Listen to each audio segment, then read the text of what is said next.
ശ്രീനാഥ് ചന്ദ്രൻ ഇപ്പോൾ ചേരുന്നുണ്ട്. ശ്രീനാഥ്, എന്തൊക്കെയാണ് വിവരങ്ങൾ? ശ്രീനാഥ്. ഉന്മേഷ സംസ്കാര ചടങ്ങുകൾ അതിൻ്റെ അവസാന ഘട്ടത്തിലേക്ക് കടന്നു. ഇനി അല്പസമയത്തിനകം തന്നെ ചടങ്ങുകൾ പൂർത്തിയാവുകയും ചെയ്യും. നമുക്കറിയാം, ജീവിതത്തിൽ സക്സസ്ഫുള്ളായ മനുഷ്യനെ ചൂണ്ടിക്കാണിക്കാൻ ആരോട് ചോദിച്ചാലും മലയാളികൾക്ക് എളുപ്പം പറയാൻ കഴിയുന്ന ഒരു ഉദാഹരണമായിരുന്നു ഡോക്ടർ റോയ് CJ-യുടേത്. അത്തരത്തിൽ ജീവിതത്തിൽ ഏറ്റവും സക്സസ്ഫുൾ എന്ന് നമ്മൾ പ്രതീക്ഷിച്ച, നമ്മൾ കണക്ക് കൂട്ടിയിരുന്ന ഒരു മനുഷ്യൻ പെട്ടെന്ന് ഒരു ദിവസം ഇങ്ങനെ ഒരു കടുങ്കൈ ചെയ്തു എന്നത് ആ വാർത്ത പുറത്തു വന്നപ്പോൾ ആർക്കും, ഒരു മലയാളിക്കും മാത്രമല്ല അദ്ദേഹത്തെ അറിയാവുന്ന ആർക്കും അത് ഉൾക്കൊള്ളാൻ കഴിയുന്ന കാര്യമായിരുന്നില്ല. അതുകൊണ്ട് തന്നെയാണ് അദ്ദേഹത്തിൻ്റെ മരണവുമായി ബന്ധപ്പെട്ട അന്വേഷണം വളരെ പ്രധാനപ്പെട്ടതാവുന്നത്. അതിൻ്റെ കാരണത്തെക്കുറിച്ച് വെടി അദ്ദേഹത്തിനെ ഏറ്റു, അദ്ദേഹത്തിൻ്റെ വാരിയൽ തകർത്ത് ഉള്ളിലേക്ക് പോയി ഹൃദയത്തിൽ തുളച്ചു കയറി ആണ് മരണം സംഭവിച്ചത് എന്ന് നമുക്കറിയാം. അതിനപ്പുറത്തേക്ക് അതിന് കാരണമായ, അതിന് പ്രേരകമായ ഘടകം എന്താണ് എന്നതാണ് പ്രധാനപ്പെട്ട ചോദ്യം. എന്ത് തരം സമ്മർദ്ദമായിരുന്നു അദ്ദേഹത്തിന് മുകളിൽ ഉണ്ടായിരുന്നത് എന്ന ചോദ്യത്തിന് ഇതുവരെ കൃത്യമായൊരു ഉത്തരം നമുക്ക് കിട്ടിയിട്ടില്ല. പോലീസിന്റെ അന്വേഷണം, പ്രത്യേക SIT രൂപീകരിച്ച് അന്വേഷണം നടക്കുന്നു ഒരു വശത്ത്. പക്ഷേ അതിന് വളരെ സമയബന്ധിതമായി അതിൽ ഒരു തീരുമാനം, ഒരു വിവരം നമുക്കറിയാൻ വേണ്ടി കഴിയുമെന്ന് നമ്മൾ പ്രതീക്ഷിക്കുന്നുണ്ട്. അതേസമയം ആദായനികുതി വകുപ്പാവട്ടെ എന്തെങ്കിലും ഒരു സമ്മർദ്ദം ഞങ്ങളുടെ ഭാഗത്തുനിന്ന് ഉണ്ടായിട്ടില്ല എന്ന നിലപാടിൽ ഉറച്ചു നിൽക്കുന്നു. ഡോക്ടർ റോയിയുടെ കുടുംബമാവട്ടെ ആദായനികുതി വകുപ്പിലെ ചില ഉദ്യോഗസ്ഥരുടെ പേരെടുത്ത് പറഞ്ഞുകൊണ്ട് അവർ വലിയ സമ്മർദ്ദം ചെലുത്തിയതുകൊണ്ടാണ് ഇങ്ങനെ ഒരു കടുംകൈക്ക് അദ്ദേഹത്തിന് പോകേണ്ടി വന്നത്. കാരണം അതിനപ്പുറത്തേക്ക് എന്തെങ്കിലും ഒരു സമ്മർദ്ദം ഉണ്ടായതായി അവർക്ക് ആർക്കും അറിയില്ല. ഡോക്ടർ റോയിയുമായി ബന്ധപ്പെട്ട പലരോടും നമ്മൾ കഴിഞ്ഞ 2 ദിവസമായി സംസാരിക്കുന്നുണ്ട്. ആർക്കും ഏതെങ്കിലും തരത്തിലൊരു സമ്മർദ്ദം അദ്ദേഹത്തിന് മുകളിൽ, മറ്റെന്തെങ്കിലും ഒരു പ്രശ്നം അദ്ദേഹത്തിനുള്ളതായി അറിയില്ല. സാമ്പത്തികമായ ഏതെങ്കിലും പ്രശ്നമുള്ളത് അറിയില്ല.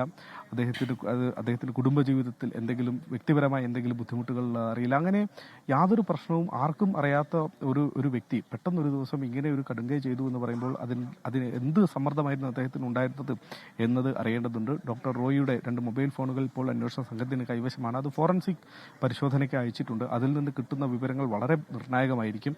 ഒപ്പം അദ്ദേഹത്തിന്റെ ഒരു ഡയറിയും സംഘം കൊണ്ടുപോയിട്ടുണ്ട്. ഒപ്പം ഈ ആദായനികുതി വകുപ്പ് ഉദ്യോഗസ്ഥരുടെ മൊഴിയും ഇതിനോടകം തന്നെ രേഖപ്പെടുത്തിയിട്ടുണ്ട്. കുടുംബം ആരോപിക്കുന്ന കാര്യത്തിൽ എന്തെങ്കിലും തരത്തിൽ സത്യമുണ്ടെങ്കിൽ അതും അന്വേഷണ പരിധിയിൽ തന്നെ പ്രധാനപ്പെട്ട വിഷയമായി തന്നെ ഉണ്ട് എന്നതാണ് ഉന്മേഷം നമ്മൾ മനസ്സിലാക്കുന്നത്. പല ആംഗിളുകളിൽ അന്വേഷണം നടക്കുന്നുണ്ട്. ഈ ആദായനികുതി വകുപ്പ് സമ്മർദ്ദത്തിനപ്പുറത്തേക്ക് എന്തെങ്കിലും തരത്തിൽ ബിസിനസ്സിൽ ആരുടെയെങ്കിലും ഭീഷണി അടക്കമുള്ള കാര്യങ്ങളിൽ എന്തെങ്കിലും ഉണ്ടോ എന്നതടക്കം ഇപ്പോൾ പോലീസ് അന്വേഷിക്കുന്നുണ്ട് എന്നതാണ് കഴിഞ്ഞ ദിവസം ആഭ്യന്തരമന്ത്രി അടക്കമുള്ളവർ മാധ്യമങ്ങളെ കണ്ടപ്പോൾ പറഞ്ഞത്.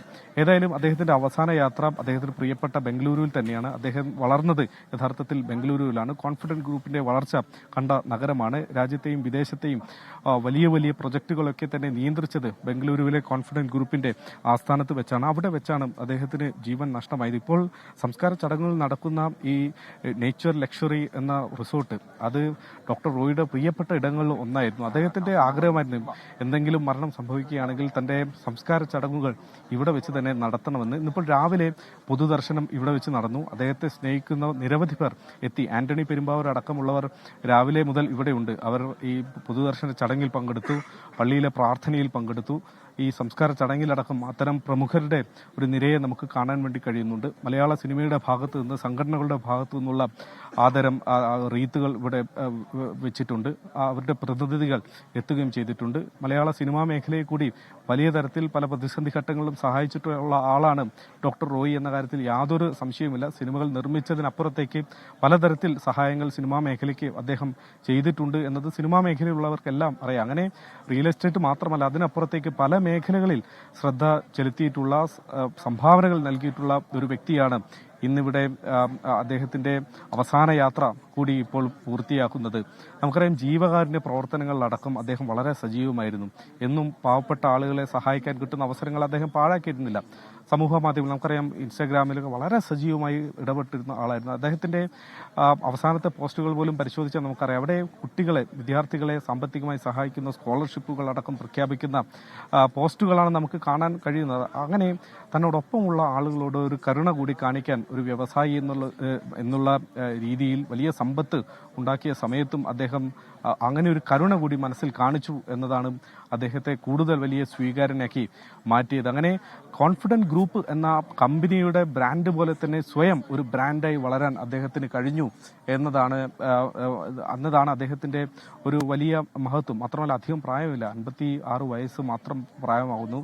അദ്ദേഹം ആവട്ടെ അദ്ദേഹത്തിന്റെ 36-ാം വയസ്സിൽ സ്വന്തമായ ഒരു വിമാനം വാങ്ങിക്കാൻ വരെ കെൽപ്പുണ്ടായ, ഒരു രൂപ പോലും കടമില്ലാതെ കാലം ഇത്രയും വ്യവസായ ലോകത്തെ വളർത്താൻ കഴിഞ്ഞു എന്ന് പറയുന്നത് അത് അവിശ്വസനീയമായ ഒരു യാത്രയാണ്. അത് യാഥാർത്ഥ്യമാക്കാൻ അദ്ദേഹത്തിന് കഴിഞ്ഞു, അദ്ദേഹത്തിന്റെ ഇച്ഛാശക്തി കൊണ്ട് കഴിഞ്ഞു. ജീവിതത്തിൽ അത്രമേൽ ഇച്ഛാശക്തി ഉണ്ടായിരുന്ന, ആത്മവിശ്വാസത്തോടെ സമീപിക്കാൻ കഴിഞ്ഞിരുന്ന ഒരു വ്യക്തി, എപ്പോഴും പോസിറ്റീവായി സംസാരിച്ച, പ്രതീക്ഷയോടെ മുന്നോട്ട് നോക്കിക്കണ്ടിരുന്ന ഒരു വ്യക്തി എങ്ങനെ പൊടുന്നനെ ഇങ്ങനെ ഇല്ലാതായി എന്ന ചോദ്യം അത് ആർക്കും ഉൾക്കൊള്ളാൻ ഇപ്പോഴും കഴിഞ്ഞിട്ടുണ്ടാവില്ല. എല്ലാവരെയും ഇപ്പോൾ ഡോക്ടർ റോയിയുമായി ബന്ധപ്പെട്ട മരണവിവരം അറിഞ്ഞ മനുഷ്യരെ സംബന്ധിച്ചിടത്തോളം ഈ ചോദ്യത്തിനുള്ള ഉത്തരം തേടിക്കൊണ്ടായിരിക്കും അവരുടെ മനസ്സിലെ ചിന്തകളൊക്കെ തന്നെ ഉണ്ടാവുക. ഇപ്പോൾ സംസ്കാര ചടങ്ങ് അത് പൂർത്തിയാവുകയാണ്. അത് ഇപ്പോൾ ചടങ്ങുകൾ പൂർത്തിയായി ബന്ധുക്കളും മറ്റുമൊക്കെ മടങ്ങുകയാണ്.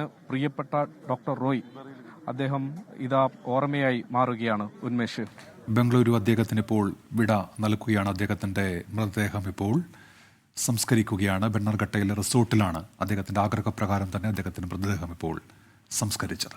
ലോകത്തെവിടെയായാലും ഏത് സമയത്തും 24 വാർത്തകളും ഓഗ്മെന്റഡ് റിയാലിറ്റി പാക്കേജുകളും എക്സ്പ്ലെയിനറുകളും വിശദമായി കാണാൻ ഞങ്ങളുടെ യൂട്യൂബ് ചാനൽ നിങ്ങൾക്ക് സബ്സ്ക്രൈബ് ചെയ്യാം.